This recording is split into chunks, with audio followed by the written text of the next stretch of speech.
La journée a pour objectif de sensibiliser les gouvernements, les institutions et médias sur la situation des personnes qui souffrent de cette maladie. C'est quoi alors la fibromyalgie? La fatigue chronique diffère de la fatigue prolongée en ce sens que c'est un syndrome qui survient chez les patients pendant au moins plus de 6 mois.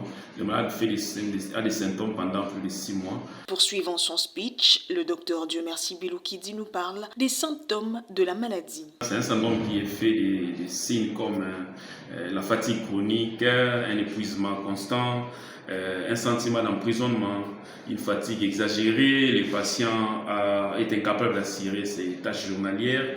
Il a des douleurs articulaires, des douleurs musculaires, des maux de tête inhabituels. Et ça peut même déboucher sur la dépression. Quelles sont alors les causes? Sa cause exacte n'est pas connue, mais il y a des facteurs déclencheurs qu'on peut citer, notamment une infection virale, un trouble immunitaire, notamment un traumatisme physique ou psychologique. Les traitements précis n'est pas connu, mais il y a quand même des recommandations qu'on fait, notamment éviter le surménage, éviter le stress.